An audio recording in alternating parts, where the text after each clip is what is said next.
This is Golf with Jay Delsing.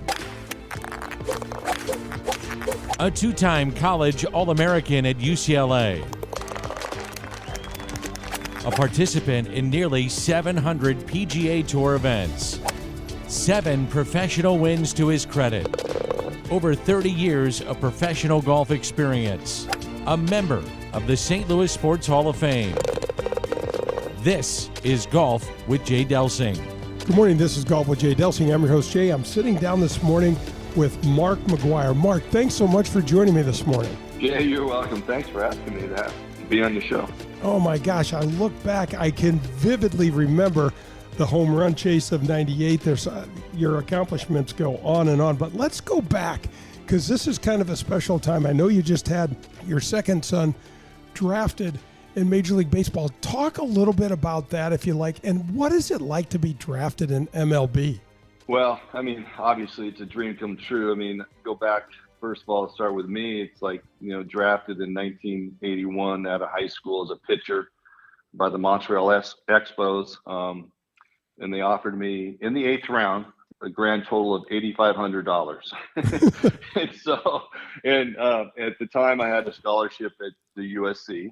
And I remember my dad saying, well, if we figured it was $10,000 a year to go to USC at that time, we figured if they came up to around $40,000, I would sign and go pitch for the Montreal Expos. They said they couldn't budge off the $8,500. So I ended up going to college and, long story short, I ended up becoming a hitter anyways. And I was drafted in the first round in 1984 by the Oakland A's. And I turned that into I think it was close to $150,000 signing bonus. And that was a lot back in 1984. And then fast forward close to 40 years later, my son Mason out of high school was drafted in the 8th round a month ago by the Chicago Cubs. And he is a pitcher. He stands 6'4", 195, and got a very live arm. And he is just a young kid that is ready to blossom. And I couldn't be happier for him. And again, another dream come true, something he's been working very hard at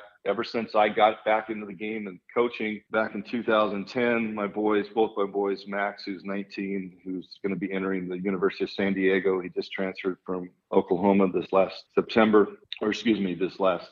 August. Anyway, so he is going to be there at the University of San Diego. So it's just one of those great things where they just love the game of baseball. Things have worked out, a lot of hard work. The thing is, I walked away from my coaching job down in San Diego, after the 2018 season. I had another year left on the contract, and I came to a point in time where I said, Max was entering his sophomore year, Mason was entering his freshman year, and I said, you know what, I need to be there with him. My wife, I don't know if anybody knows, but I have triplet girls that just turned 12 on June 1st. My wife being at home and I'm being on the road as a coach, you're gone a lot more than you are as a player from the house. And I needed to be around and watch my boys grow and be there. But the one thing I did tell them, I said, listen, if I decide to walk away from coaching to be with you and to try to give the knowledge that I know what it's going to take to be a minor league player, hopefully a big league player someday, I'm going to be dead honest with you. I'm going to be hard on you because I don't want you to be soft. I want you to understand what it's going to be like when people are always going to be critiquing and giving you stuff, and more failure in the game than it is success. And how are you going to accomplish getting through the failure? And they both looked at me and they said, yeah, Dad, we're ready for that. And so that's when I elected to walk away from the game as a coach.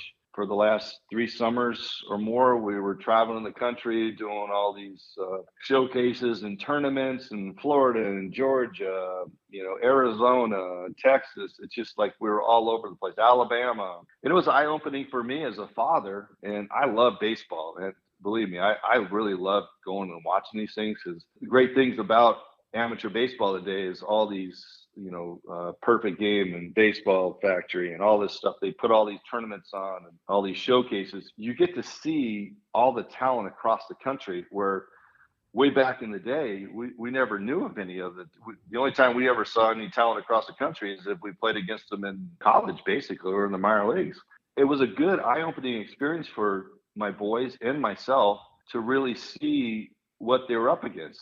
it wasn't really necessarily the talent. It was just the maturity and the growth in their bodies. And that was the thing that I kept telling them. I said, listen, you guys have the talent. It's just the maturity and the growth in your body. As far as I consider them, both my boys, sort of late bloomers, and sort of like what I was in high school and college, and being a late bloomer and flourishing into the body. It just, everybody's different. Some kids are, I mean, I remember seeing kids that are 6'5", 6'6", 225, and they're going into their senior year in high school. And I'm like, this is crazy. But it's eye-opening because for these kids, it makes them like work harder. They have to work harder because this is what they're up against. And both of them worked very, very hard. And, you know, Max had an opportunity last year being drafted, and we elected to just say we're going to go to college. And he went and played his first year at University of Oklahoma. And, you know, he didn't have a really great opportunity of playing there. The times he did play where he was playing consecutively for maybe 5 or 6 games, he did quite well, but they elected to go with an older junior college transfer. And then he elected to transfer to the University of San Diego, and he's got 2 more years. For Mason, he's, again, another late bloomer with a flourishing fastball, with the long arms, 6'4", 195, and the Cubs really liked him and picked him in the 8th round. And I mean, it's just like, I can't wait to see what in the next 3 or 4 years when they just mold him into an absolute beast. And I can't imagine what he's going to be doing when he's at 220 or 225.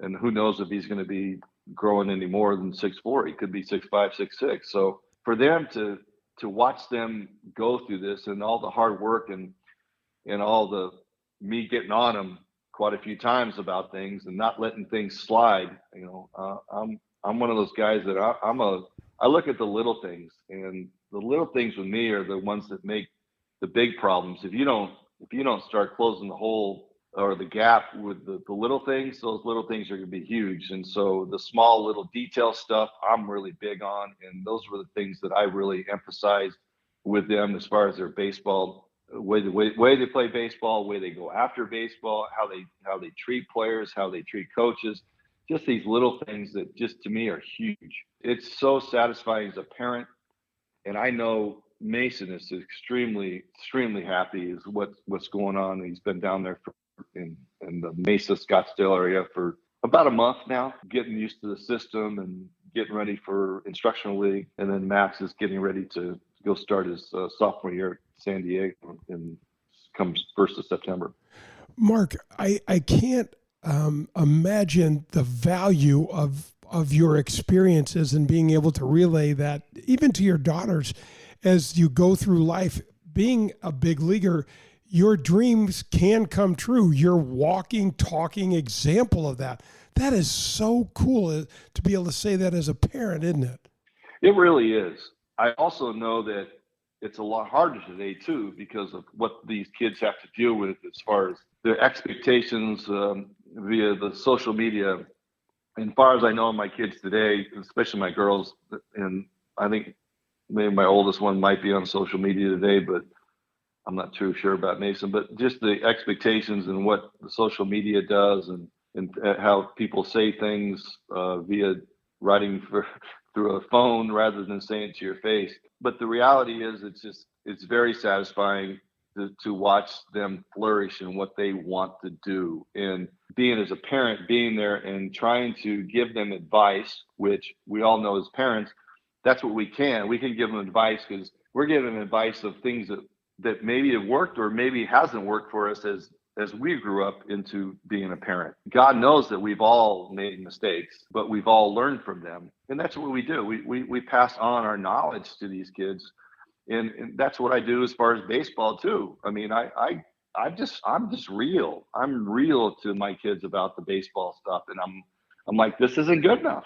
This is not going to be good enough. Now you can accept that or not accept it. You have to understand that somewhere, somehow, that's going to come back to you, where if it's good or bad. I just really talk on the points of just being reality. And then I'm giving them examples of like what I went through as an athlete, but so much as that can parlay into working in an office, being a doctor. I mean, it doesn't matter, or being a policeman, a fireman. everybody makes mistakes. You just have to learn from them. And it doesn't matter. It doesn't matter if you're a baseball player or not. It's just life experiences. Your back is against the wall. Now, what are you going to do to peel it off and go forward? And that's where we are as parents, and where I use with all the stuff and the ups and downs and stuff I had to go through in my life. And I try to give it to them, and then they can take it and use it the way they want to use it. When you start thinking about experiences, the opportunity in front of them, I don't know any occupation, Mark, where you go through fundamentals and do what you're supposed to do, take care of your body and work really hard, that's not going to get you ahead. No, it's not. No, not necessarily. I mean, you got to have a lot of good things happen for you. I mean, there has to be an opportunity for you to do that too. And I mean, you create the opportunity. I mean, obviously it can't help if somebody's in front of you that something happens where somebody gets injured and creates the opportunity for you, but you can only take and do what you want to do. And then hopefully that door opens for you. But the biggest thing is what creates that opportunity is you understanding that and embracing failure. That's my biggest thing in life. It's like, you have to embrace failure. It's going to happen, whether you like it or not. In one way or another, something's going to happen where you're going to have to face it. What happens is like, the thing is almost like society today is nobody wants to face it. They want to have an excuse for it. It's unfortunate, but the thing is you're going to be a better human being by embracing that and confronting it and going forward and learning from it and being honest about it instead of running away from it and putting your head in the hole and feeling sorry for yourself. I was there. We were all there at one time. I mean, I can't tell you, like, I can go back to after my 91 season, and I talk about this a lot because this was a turning point in my career and my life when I had total failure in a whole season, hit 201 in 600 plate appearances. That's really hard to do. That's really, really bad, right? And going to the ballpark every day thinking I'm going to be sent out to the minor leagues, and it never happened. But I took it upon myself to go, you know what? I needed to find out who I was as a person. I know today's sports psychologists are gigantic, and I think it's awesome. But for me, the biggest thing was, in order for anything psychology-wise or mental-wise to work, you have to figure out who you are as a person. If you don't know who you are as a person, it's really hard to accomplish anything. And the thing is I had to figure out who I was as a person. Now, that being said, this is the one thing that I really realized, and my psychologist way back when, close to 30 years ago, brought it to my attention. You are who you are by the way you were raised by your parents. Your parents are who they are because of the way they were raised by their parents. It doesn't mean it's right or wrong, but what does it mean? Does it mean that's the way you want to live your life? You don't have to live your life the way your parents raised you. It was like a light bulb went in my head, and I went, wait a minute. Okay, well, I used to do things this way, and I used to do things that way because that's the way I was raised by my parents. Well, as I was starting to go through therapy, I realized that's not who I was as a person. That's who my parents were trying to make me as a person. But as I got older and I started realizing, well, I had a lot of failure in my life and I had a lot of ups and downs in personal life, whatever it may be, I had to realize, like, I had to find out who I was, me as a person. If you can't look at yourself in a mirror and like what you see, you don't know yourself as a person. You don't know what you can do or can't do. Over the time and the few years, I think through 3 or 4 or 5 years that I went through therapy, one thing that I think a lot of people out there can attest and will probably agree with me, is when it happens a lot. When you make a decision, whatever it may be, how many times do you question your decision? Like, whatever it may be, it might be the simplest decision for a family thing, or it might be a decision on buying a car. It might be a decision on opening a new bank account, or just whatever it may be, or opening a new credit card. Should I get a credit card? Oh yeah, it's great. But then all of a sudden, a day later, you sit there and go, wait a minute, what the hell did I just do? I shouldn't have done that. For me, what the turning point was me understanding that when I make a decision, I have to sit down, think about it. And then when I make it, that's it. That's the decision. I don't go back. And it took a lot of time for me to really realize and understand that. And the one thing that my psychologist had me do which it's really tough for kids to do this today because they're raised on a computer and a phone. One of the best things that I ever did was he said, you need to go home, write down the thoughts of what you're trying to do at that given time when you make a decision. 24 hours later, go back to that, what you wrote down, and see if you feel the same way. Then if you change your mind, write down something new, and then come back 24, 40 hours later and see if you still feel the same way. That was the turning point. I want to officially welcome Daugherty Business Solutions as the new title sponsor of this show. So who are they? Well, first of all, they've been headquartered in St. Louis for the last 37 years. They're the number one largest IT consulting firm per the St. Louis Business Journal. They're also the number one largest software development company per the St. Louis Business Journal. They were voted number one top workplace in St. Louis for large companies. There's over 2,500 teammates in 30 states and in 3 countries. There are 11 Daugherty regional development hubs in and around the world. If you live and or work in the St. Louis area, chances are that through their business or their extensive community work, Daugherty Business Solutions has done something positive near you. Check us out at Daugherty.com. That's DAUGHERTY.com. The Ascension Charity Classic returns September 6th through the 11th. Once again, St. Louis will host golf's greatest champions. Players like Bernard Langer, Ernie Els, Jim Furyk, John Daly, and returning champion David Toms. But no matter which legend wins this year, the real winners will be North County Charities, because all proceeds from the tournament stay right here in St. Louis to benefit our communities. Tickets available now at AscensionCharityClassic.com. It is not too soon to be thinking about the holidays and the opportunity to bring your family together. Make the most of the holiday season and discover the beauty, culture, and cuisine of Hawaii while space is still available. Luxury suites, villas, and vacation rentals that can accommodate multi-generational family gatherings are filling up fast. AAA Travel and Pleasant Holidays will help you immerse yourself in the Aloha spirit with an all-inclusive dream vacation, including sightseeing tours through the islands. Call a AAA advisor today to book your Hawaiian holiday experience or visit AAA.com/travel.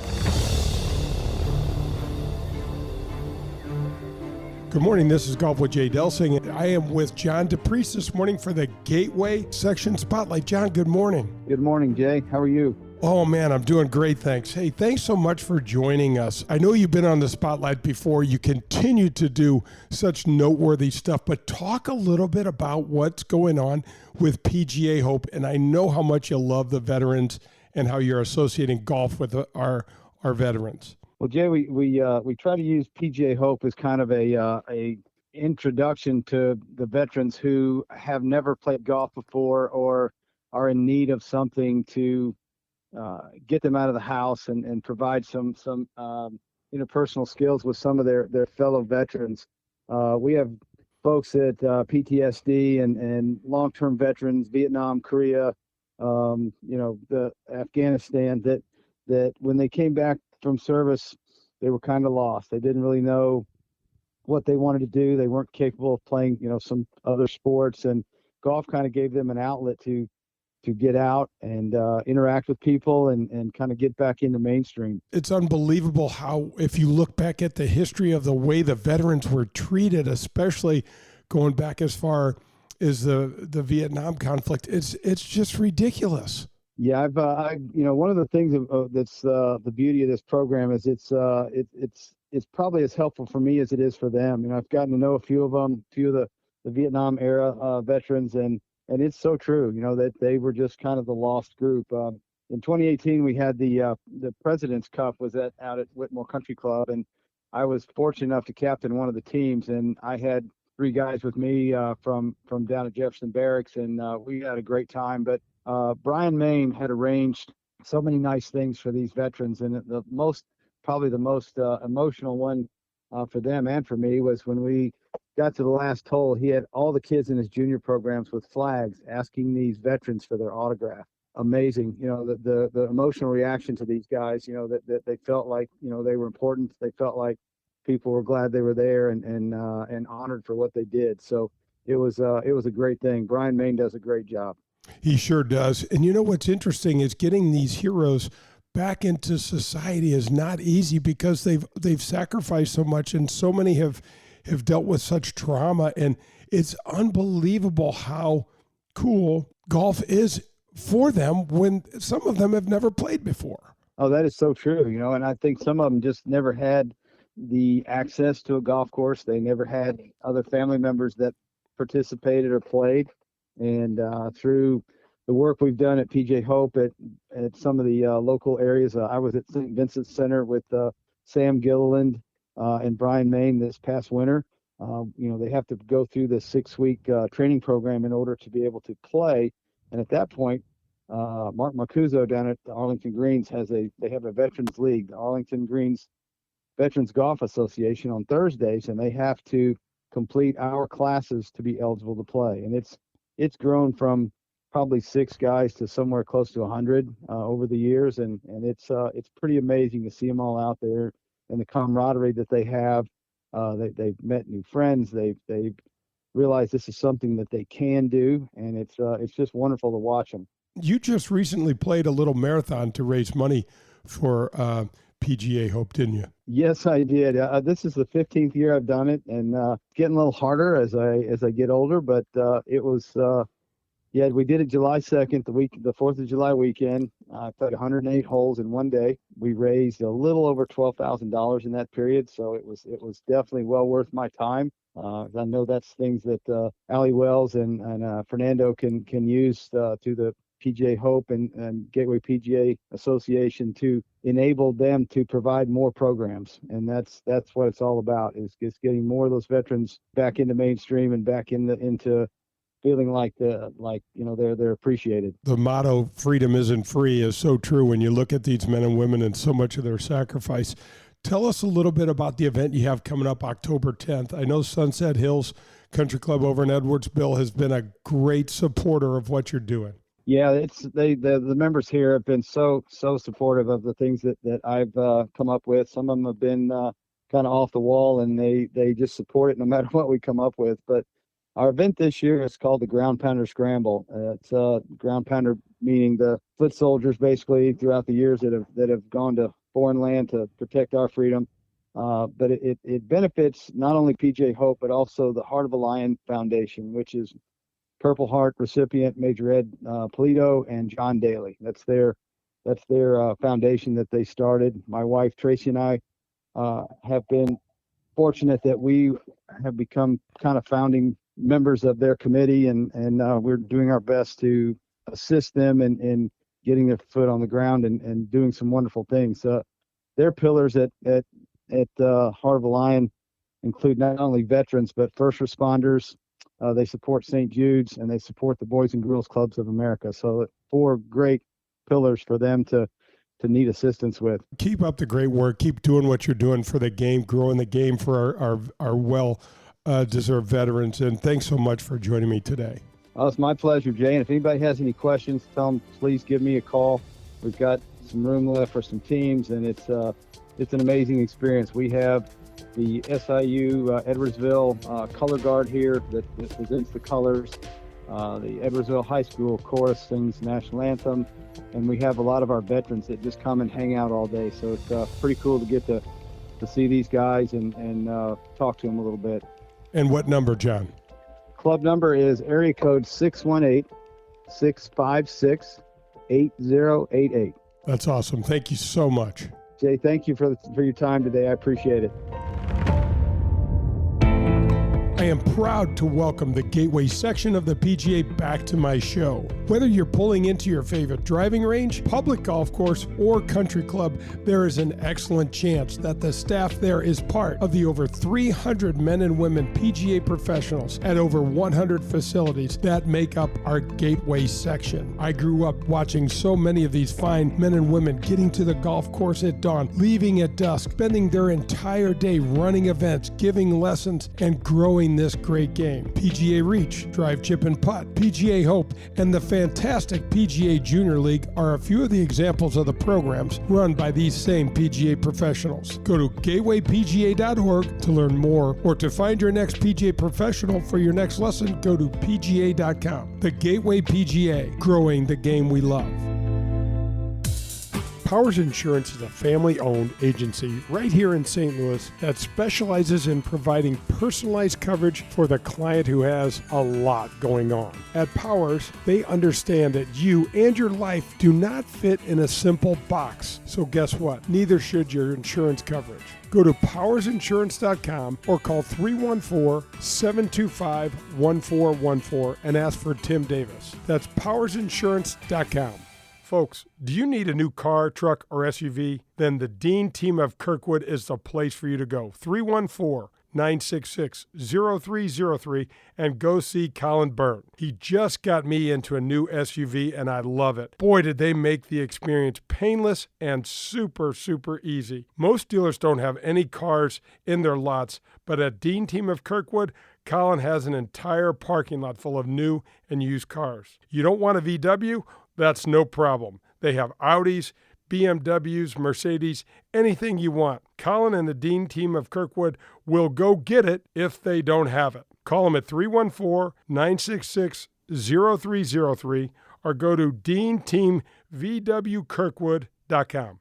The Dean Team, for all your car buying needs. The Ascension Charity Classic returns September 6th through the 11th. Once again, St. Louis will host golf's greatest champions. But no matter who wins, the real winners will be local area charities and communities. Tickets available now at AscensionCharityClassic.com. I want to tell you about a family-owned and operated golf business that's been right here in St. Louis for over 40 years. I'm talking about Pro-Am Golf Center. That's right, Pro-Am Golf Center.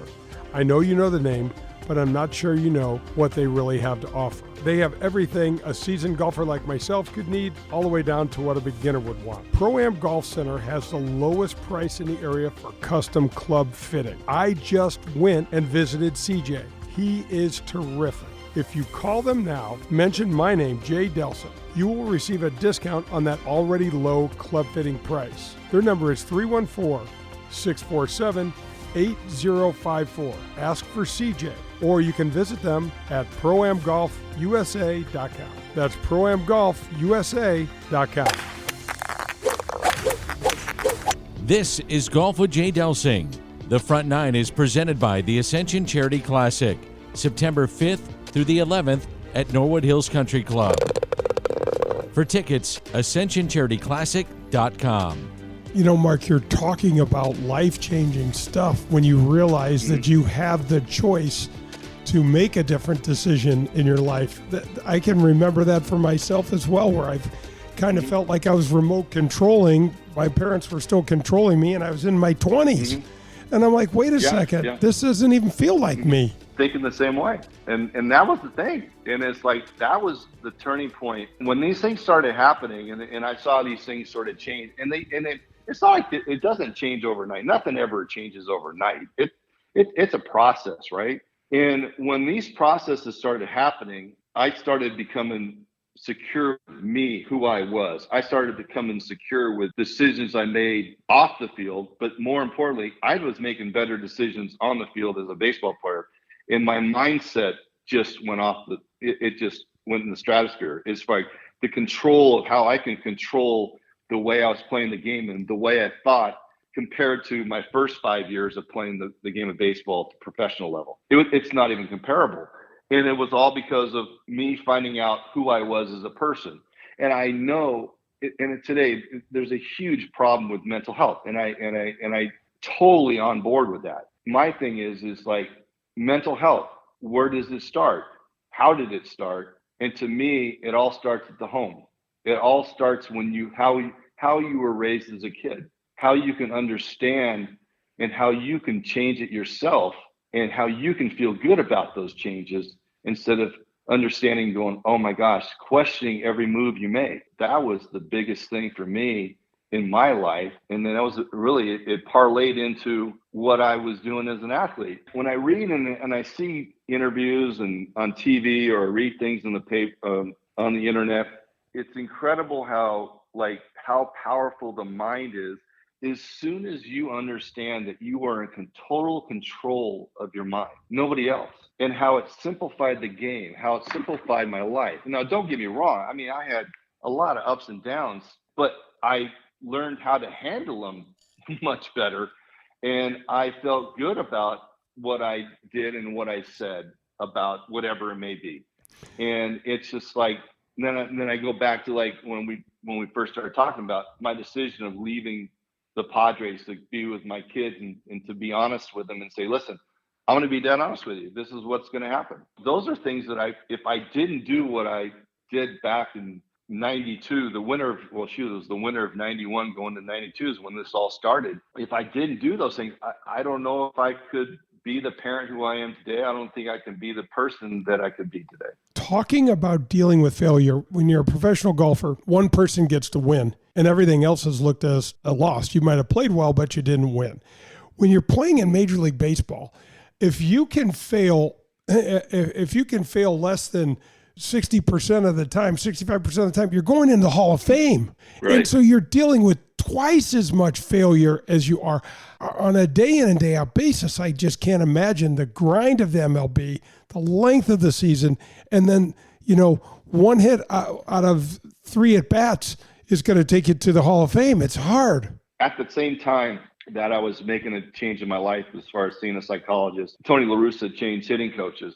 The thing is, when I was going through all this stuff and trying to find out who I was and change my mindset and everything, the one thing to your point about dealing with failure, it's hard it's hard any athlete. It's just not even athlete. It's hard with anybody, any walk of life. How do you deal with failure? He says, Mark, do you understand that guy on the mound is paid a lot of money to get you out? And then there's some days he's just going to do it. Light bulb went off. I went, oh my gosh. And I felt so much better about if I went 0 for 4. He says, you just have to figure out how he got you out and understand that's okay. Process it, file it in your Rolodex in your mind. And the next time you face him, you're going to be better for it. It just eased my mind about failure. And so my 0 for 4s didn't turn into 0 for 25s. I understood and I started learning how to, after a game. Now, again, this is well before the video revolution. It was just starting. So those were the times when I lived probably 30, 35 minutes away from the Oakland Alameda Coliseum. I lived over in the East Bay. And so I would spend my time driving home from the game thinking about my at-bats. And I was using my video was my mindset on what I visually saw. And if I had a bad game, I would go over every at-bat, how he was pitched, what was pitched. Did I get myself out? Did he get me out? Or it was just a good at-bat and he just beat me. And by the time I got into my driveway and walked into my front door, the game was over with. And I was thinking about the pitcher the next day, the pitcher the next day. I don't know if I could have done that if wasn't going through the therapy of trying to figure out who I was as a person. But it's just so funny how I don't even know what's funny, but it's just so great how it all came together. A new hitting coach, a psychologist, and it just took me to another level mentally. It helped me out tremendously. There's not a value that you can put on it as an athlete when you get to that next level as a human being. The confidence in your ability in yourself, it's going to show. It almost can't not show out on the field or out on the course. I totally agree. I mean, it's just. I think about golf. I mean, I was lucky enough to play with a bunch of great professional golfers and was a really good friend of Billy Andrade. We sort of lost touch in the last few years, but Billy Andrade, I got to play in the AT&T and, after I retired, I went down and played the ADT Skills Challenge and played with these guys. And, I played with a lot of the great players. I played with Phil Mickelson. I played with Tiger Woods. I played with Corey Pavin. I played with all these guys. The thing is, it's you talk about one of the hardest jobs to perfect, to put food on the table for the family. That is one of the hardest things to do on this earth. The amount of respect I have for these golfers and what they go through is immense, because think about all the other sports. For the most part, every sport is guaranteed contracts. Golf has no guarantee. The only thing that's guaranteed is you going driving or flying to the next tournament and trying to make a living. one day you shoot 63, the next day you shoot 75. Now, how's that possible? You're playing the same golf course. Mac, I thought I was a competitive guy till I met Tiger. And the guy doesn't give up on it. You know, he can have a 50-foot putt for a triple bogey, and he's still completely focused, completely into his routine, the whole thing. Did you see anybody like that in MLB? Anybody in some of the great Hall of Famers that you played with and in your great career? Was there anybody that stood out like that? The only person that I can think of is me. Interesting. It's like, to me, it's like I would put my mindset against anybody's mindset of what I had to go through, especially in the 98 season, of what I had to go through the rest of my career, 99, 2000, the expectations, the mindset. You know, it's funny. It's like I always wanted to meet Kobe Bryant. And, you know, he lived like 10 minutes just over the hill from me. And I never ran into him, never got to meet him. But I would have loved to just talk to him about a mindset, you know, and obviously he definitely would have been there with Tiger as far as mindset. Mark, I don't know how you did in 98. You had that wonderful run. You broke probably the most storied record in all of sport. And I'd see you close your eyes and I'd see you get prepped. And I'm like, he's already watching this pitch. He's already seeing what he needs to see. He's already living this moment. And you know what, Mac, that's exactly what Tiger did on the golf course. He had already won the tournament in his mind. There's two things there. All right. So 98 and then Tiger. So let me tell you one story about Tiger when we did talk on the golf course. And he did tell me about when he won I believe it was the U.S. Open in Pebble Beach. Oh, yeah, by 15. Okay. So the story, as he told me, was the night before, he got up in the middle of the night around 2 o'clock in the morning, 3 o'clock in the morning. He got in front of his mirror, shot every shot that he was visualizing on every hole before Sunday, that night before Sunday. Ridiculous. And as he told me, he said, all those shots happened. Isn't that incredible? It is incredible. It gives me shivers right now to even think about that. Now, go to 98. That is how powerful the mind can be, to be in that moment, to understand that the whole country is watching you, to understand that Fox broke all, you know, television, whatever they were playing that night, and they decided let's put this game on national TV. You know, when's that ever happened? Let's take all these TV shows off. We're going to put a baseball game on. Right. You don't even know if I'm going to hit a home run. I mean, it's so hard to do, right? But the thing is the mindset, and to understand like where I could get myself to. And it's like, and this is where, I mean, gosh, I just wish I could have sit down with Kobe and obviously maybe someday I get to sit down and talk to Tiger about this on a real level. But to really understand where you can go, and like to the point where you said, like, I would close my eyes in the hole. I would close my eyes on deck. Well, I was doing that prior to the game. I learned how I would go into one of the doctor's rooms and lay on a table. And I would take about a 10 or 15 minute sort of cat nap, if you want to call it. But I would just totally close my eyes and I would visualize on how this pitcher's ball was moving, the starter. And that's how I did it. Today, these kids have video, they can do that. And I go back to, like, so many times I would tell these kids when I was coaching, I'm like, you guys don't understand that. Yeah, I know there's percentages on what the guy's going to throw at certain things. I go, to me, that's great. But to me, it's understanding and learning the rotation of how his ball is going to move is the key. That's going to set you up on what you want to do. And so that's what I was doing. And I was doing that before the game. I would do that on deck. I would do that in the hole. I would do that sitting in the corner of the dugout. because my mindset had to be at another place, and there's only one place that only one person can get me there is me. And but that's the incredible thing that you can do as a person, is to open up and to really peel back, as my psychologists say, you're peeling back all these layers off this onion in order to you to find the core of who you are as a person. And that 98 happened because of my failure in 91. And for me to understand that, hey, I had to find out who I was. And there's no way, I personally don't think that there was any way that would have happened if I didn't go through that time in 91, when I really thought maybe my career was over with and I was going to be a minor leaguer, you know. But that's how you bounce through and pass and embrace failure. So, Mark, if you were a golfer, you would do the exact same thing. Absolutely, Jay. And the thing is like the realization is that this is my life, or that was my life at my time, during that time. It's like, why would I allow anything or anybody get in my way of me trying to succeed without even knowing if it was going to happen?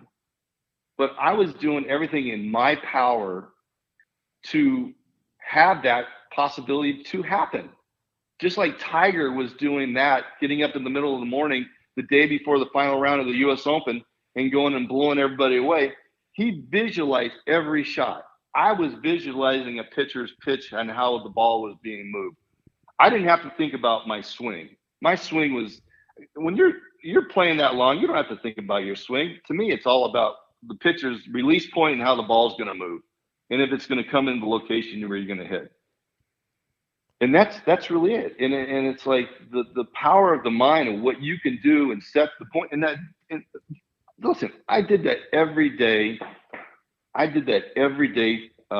For pretty most of my second part of half of my career. I say that starting in 92. That's probably my 92 to the end of to 2001.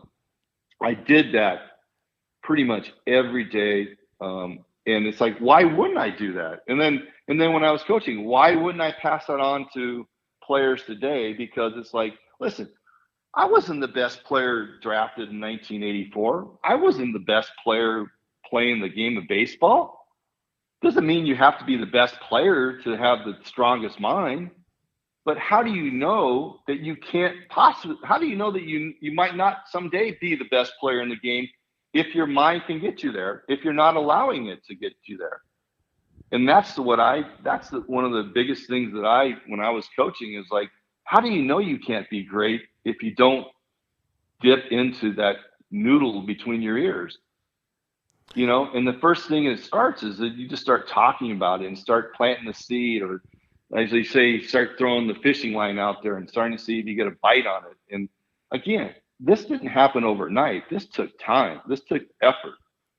And, you know, I mean, I can go into my visualization as far as like, I started seeing an eye specialist and started strengthening my eyes. And I know that's becoming sort of a thing in baseball today. But again, it's like the understanding that your eyeball is staying in socket by it's held in by thousands and thousands of strands of muscle. If you can strengthen those muscles, just like you go to the gym every day and strengthen your legs, your arms, and chest and back, you can strengthen your eye muscles. So what gets you tired, Jay? What really gets you tired? If your eyes are tired, your mind's tired. If your mind's tired, your body's tired. It doesn't work the other way around. There is no way your body's tired without your mind being tired or your eyes being tired. Your eyes can't feel good and all of a sudden, oh, my body feels like crap. Yeah. Your eyes are tired, your mind's tired, and your body's tired. And so that being said, is when I started doing these eye exercises, again, this goes back into the beginning of 92 when I started seeing this eye doctor specialist, and he was out of San Diego. And I started doing all these eye exercises, and I never stopped. And that's where, like, my mindset and my eyes became where I could see the dot on the ball. I could see the writing on the ball. I could see a fingernail. You know, I used to tell Adam Wainwright, even Clayton Kershaw, I used to tell him, I said, dude, I see that knuckle curveball. I see that knuckle thrown up so high. I said, I would sit there, read the newspaper, but I'm going to hit the shit out of it. And they started laughing. They started laughing but that's how good I got as far as reading fingers. I could see a changeup. I could see a guy's little circle on the side of the ball. But see, that was like, these were little things that I did when nobody really knows about. And it's like that slowed the game down. My mind was slowed down because of all the work I was doing, figuring out who I was. But my mind really slowed down even more when I was doing those eye exercises, when I learned how to really control my eyes and really set it on the spot, to your point of me closing my eyes and visualizing in the dugout, in the hole, on deck. And then sometimes when I'd swing and miss, I'd back out and I'd close, and there was a spot on the bat. There was a little spot on the bat. There was an R that R kept on telling me, be right. And I would just keep staring at that. And that was like my focus point, where I used my eyes. Because listen, Jay, hitting, just like golf is visualization, right? You have to see the shot, and then you have to perform it. So your eyes see the shot, your mind moves, and it tells your body where to go. After my knee replacement, I was able to swing the golf club again without any pain. SSM Health Physical Therapy guided me through the rehab process, and when I was ready, one of their specially trained KVS certified physical therapists put me on the 3D motion capture system. It was awesome. They evaluated my posture, alignment, and the efficiencies of my swing. They gave me golf-specific exercises to help make my swing more efficient and repeatable. Call 800-518-1626. Tell them Jay sent you for special pricing. Your therapy, our passion. Boy, is this housing market tight right now. Are you tired of having the second best bid on your dream home? Call my friend Joe Sheezer at 314-628-2015. Joe's been helping my family and I for over 30 years. He closes millions of dollars of business every year, and he will help you understand the importance of a pre-approval letter, inspections, and pricing your home or your offer just right. If you need to buy or sell your home, Joe is your guy. 314-628-2015. That's 314-628-2015. How would you like access to 90 holes of golf? Well, that's what happens when you join at Whitmore Country Club. You get access to the Missouri Bluffs, the Links of Dardenne, and the Golf Club of Wentzville.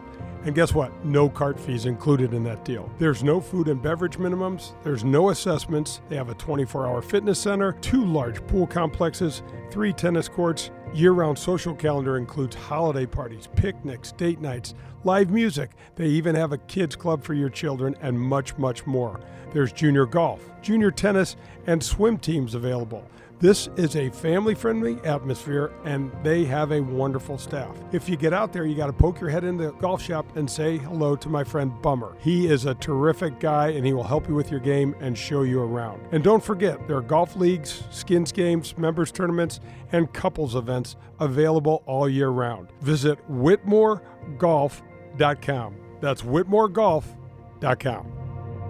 The Ascension Charity Classic returns September 6th through the 11th. Once again, St. Louis will host golf's greatest champions. But no matter who wins, the real winners will be local area charities and communities. Tickets available now at AscensionCharityClassic.com. I've been looking for over 3 years for the perfect place to be the official 19th hole of the Golf with Jay Delsing show, and the search is over. Please welcome the loading dock to the show. What a great place it is. It is located at the confluence of the Mississippi and Illinois rivers in beautiful Grafton, Illinois. Their patio is killer with seating for over 800, and every weekend the loading dock has the area's best live music. There's no reservations required. They have overnight lodging available, and they also have an ice skating rink in the winter months. And don't forget about the super cool Riverside Flea Market, which happens the 4th weekend of each month from April through October. If you're into antiques and collectibles, you gotta check it out. The Grafton Ferry runs directly from St. Charles County to within steps of our parking lot.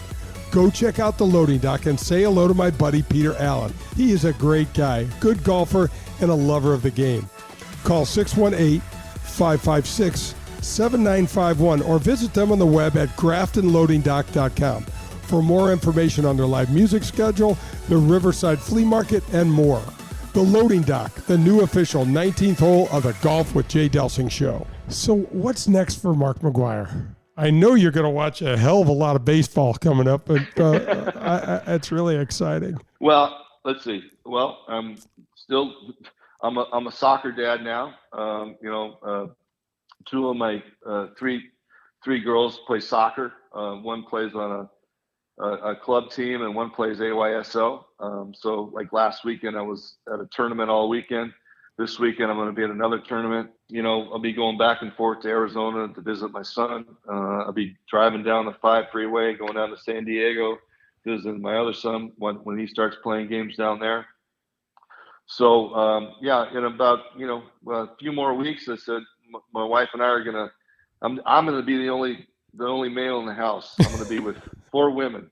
So it's going to be interesting for me. Usually I have boys around the house. So it's like, it's going to be an interesting time, but it's going to be an exciting time. I had 4 daughters, man. I got a full notebook. I'll send it on over to you. You just gotta, you gotta find your quiet place, because there's a lot of words that are in the air sometimes, my man. Oh, I know. It's like, oh man, it is.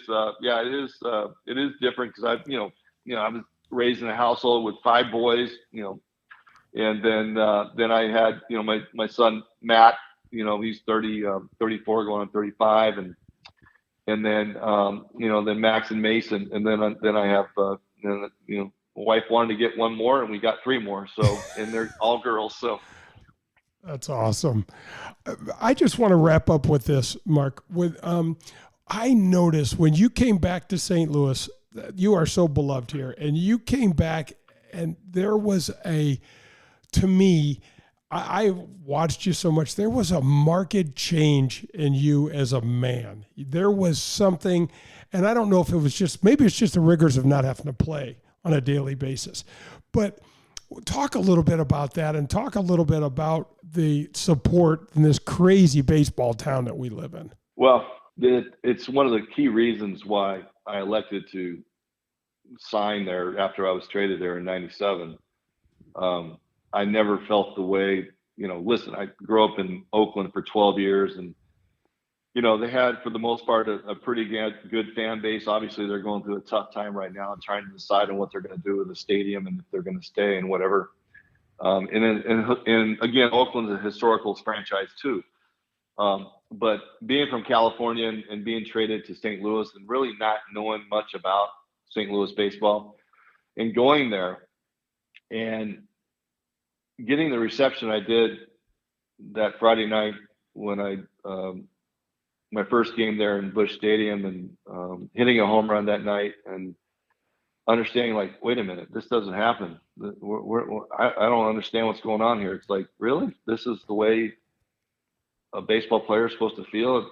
This is incredible. I've never it's like, I was just like going, I couldn't understand it. It was like I was taken off guard, like the support in Cardinal Nation.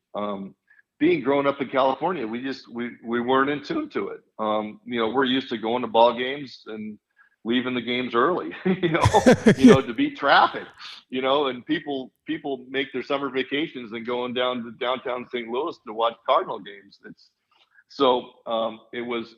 It was the feeling of, like, just love. And I was like, I remember calling my representative and saying, this is where I want to be. I hope we can work something out. This is incredible. Why would I even try to go look to be a free agent, to go somewhere else, when I've never felt like this ever? And to your point of when I come back, it's the same feeling. It's incredible. It's like, I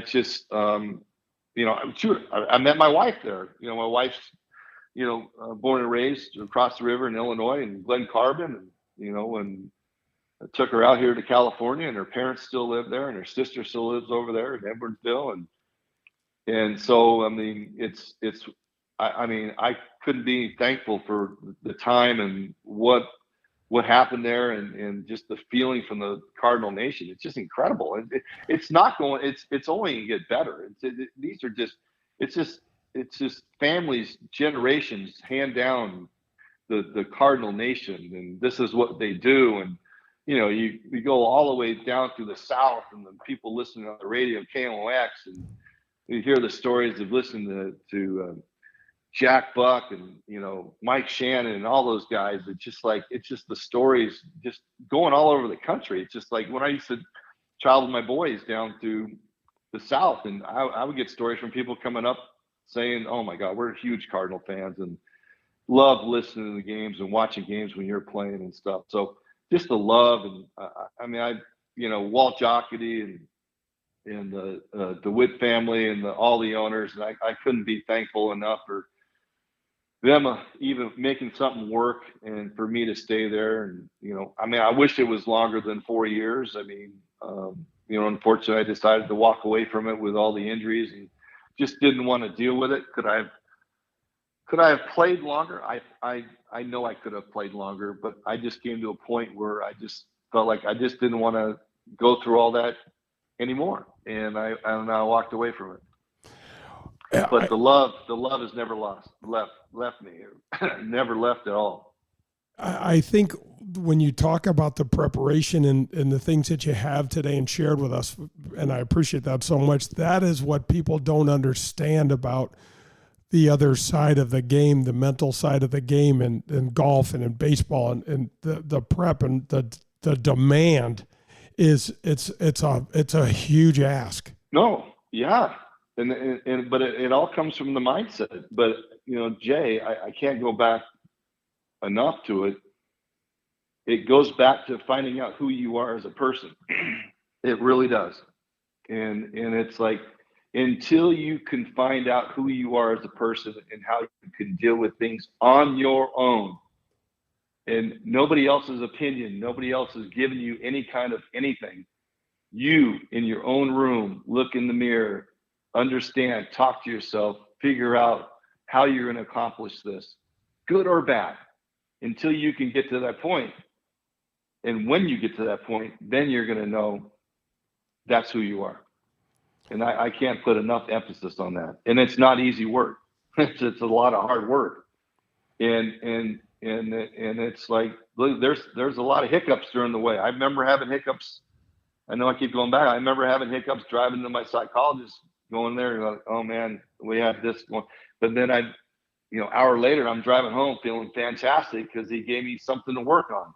You can overcome pretty much any and everything, and you are the one that will dictate it. Man, thanks so much for the time today. I really appreciate it. I wish the boys the best of luck, the girls, you and your wife. Jay. If you ever get back in town, I really look forward to connecting. Yes. Well, thank you, Jay. And I really love just talking about knowledge and what we've gone through in our lives. And if we can help somebody and get somebody on the road to recovery or the road to who they are as a person, whatever it may be, it's just like, if they can use the little things and maybe go out and try to find some help, I mean, all the better, man. Folks, are you in the market for some additional protection for your ride? You need to call my friends at Vehicle Assurance. Their number is 866-341-9255. Sherry Fain is the owner and president, and she and her team are committed to helping you with your unexpected auto repair bills. They are committed to finding the right protection for you, your budget, and your family. They only work with the top vehicle service providers in the country. Get the protection and the peace of mind you deserve. That's Vehicle Assurance, 866-341-9255 for a free quote. 866-341-9255.